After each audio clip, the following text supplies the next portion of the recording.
With the devastation caused by Hurricane Ian in Florida and the storm just hours away from hitting South Carolina, some parts are already hit, I want to update you on what we've done since I last spoke to you on this 24 hours ago.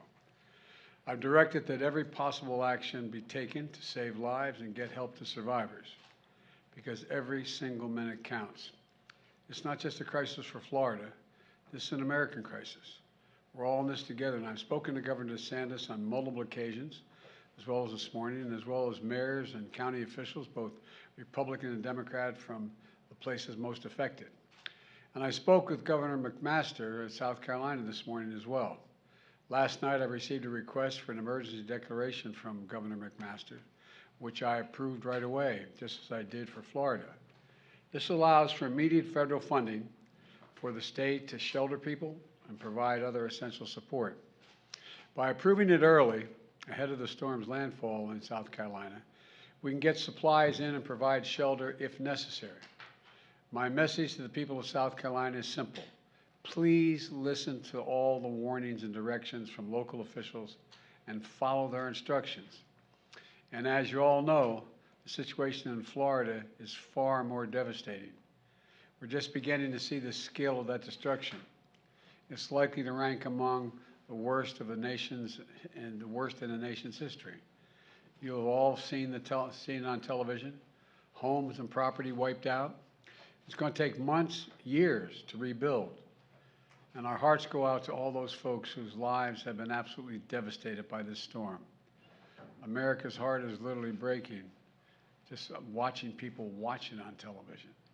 I just want the people of Florida to know we see what you're going through, and we're with you. We're going to do everything we can for you. I say to the rest of Americans, just imagine yourself in that situation. Water rising, walls collapsing, streets turned literally into rivers, charter boats on top of automobiles, watching the home and the community you work so hard to establish, literally washed away. And folks across the country are now waiting to hear from parents and grandparents who live in Florida, just hoping and praying they're okay. At my direction, we pre-deployed the largest team of search and rescue experts in recent history, because so many of the rescuers need to take place now, need to be there in place now, in the water now. And the United States Coast Guard has been deployed as well. 6 fixed-wing aircraft, 18 rescue boats and crews, 16 rescue helicopters, which were in the air all day yesterday and are at it again today.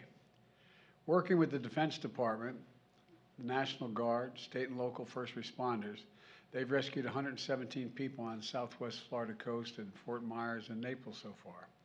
Just this morning, I spoke personally with the Lieutenant Commander of the Coast Guard, Christopher Hooper, who is leading the search and rescue operation there. He emphasized this is one fight, everyone working together. Coast Guard, Defense Department, Customs and Border Patrol, Florida Fish and Wildlife, local officials. They're doing everything they can to rescue people. He said, Mr. President, we will not rest at night until we know they're safe and sound. He talked about how they rescued a 94-year-old woman who had the courage to be hoisted up onto a helicopter, the wind blowing. Not the same time, but a 1-month-old baby as well, and so much in between. He also spoke to aviation survival. I also spoke to aviation survival second class, Zach Lesh, who described how difficult the decision is for people to leave everything and come to safety. I told him how proud of him I was and thanked him for all the work he and his coasties are doing to save lives. I'm grateful for the brave women and men, federal, state, and local folks working so hard. They're all working as one team. Hear that from the governor as well as from the federal folks. In the past 24 hours, my administration has approved 4 more counties in Florida for individual disaster assistance, in addition to the 9 counties we had announced yesterday. What that means is the federal government is covering every cost, 100% of the cost, to clear the massive debris left in the wake of the hurricane in these counties. And all needs to be cleared out. for communities to begin the hard work of trying to get back on their feet. That declaration also means that we will cover all the extra costs for emergency personnel who are saving lives and providing for public safety. Because phone lines and internet might go out, FEMA is registering people directly to be able to get help. They're setting up disaster recovery centers and shelters all across the state so we can get survivors registered for the help they need as quickly as they can possibly get it. And if you can't get to a center, we're sending out mobile teams into communities to meet people where they are. Getting the power back on is also critical. I want to recognize, this is, I think, impressive, 44,000 utility workers and restoration personnel from 33 states and the District of Columbia were working around the clock to help get power back on for millions of Floridians who've lost it. I've ordered more than 400 personnel from the Army Corps of Engineers to Florida with more than 250 generators to enable power supplies for key locations like hospitals and shelters. And last night, my Homeland Security Advisor met with the electric sector leaders to ensure that they're coordinating with owners and operators of the grid so nothing will stand in the way of getting the power back on. Yesterday, I was briefed by the leaders of FEMA, the Coast Guard, the Army Corps of Engineers, and other organizations that are at the tip of the spear right now. I directed them to provide me with information on where housing and health facilities and power and cell service and other critical infrastructure has been most affected so we can prioritize and focus our efforts and expand them where the help is needed the most. In addition to what we're doing for Florida and South Carolina, we remain focused on recovery efforts in Puerto Rico as well. And I will say it as long as we're going to stay with it and stay at it, as long as it takes. I spent a lot of time with people in the aftermath of disasters. I have immense gratitude for the first responders and emergency crews who always show up no matter what. At times like these, Americans come together. They put aside politics. They put aside division, and we come together to help each other. Because we know if it were us who just lost our homes or a loved one, we'd hope people would show up to help us as well. Red Cross volunteers as far away as Oregon and the Dakotas, and utility workers from Minnesota and Nebraska and Vermont have traveled to Florida in the past few days to help do whatever they can. That's America. That's who we are. We're going to keep doing everything we can, and we'll do it as the United States of America. So God bless all of you who are hurting. May God protect the troops and all those brave souls risking their lives and fellow Americans. I want to say one more thing. I want to also speak to Mr. Putin's remarks this morning. You know, America and its allies are not going, let me emphasize, are not going to be intimidated, are not going to be intimidated by Putin and his reckless words and threats.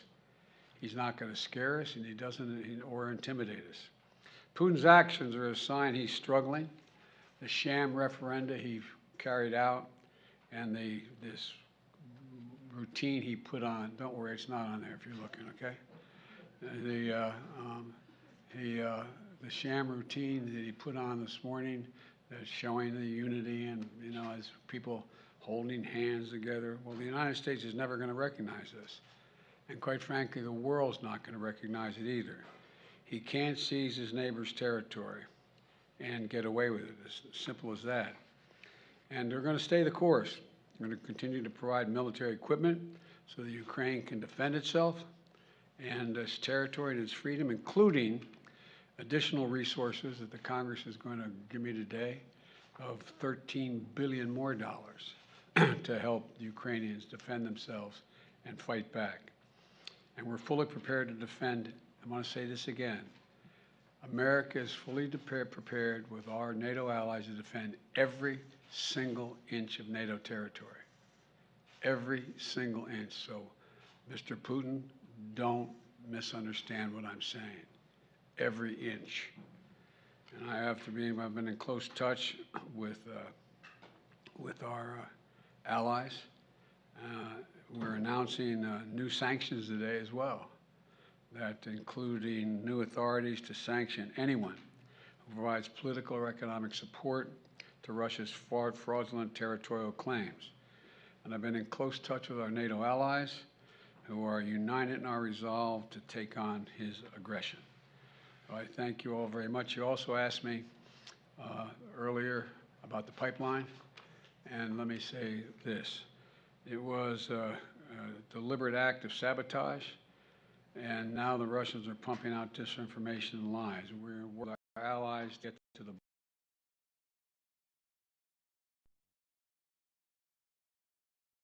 our allies enhance structure, and at the appropriate moment when things calm down, we're going to be sending divers down to find out exactly what happened. We don't know that yet exactly, but we're not, just don't listen to what Putin is saying. What he's saying we know is not true. Thank you all so very much. Russian nuclear weapons. Do you believe Russia was behind the sabotage, sir?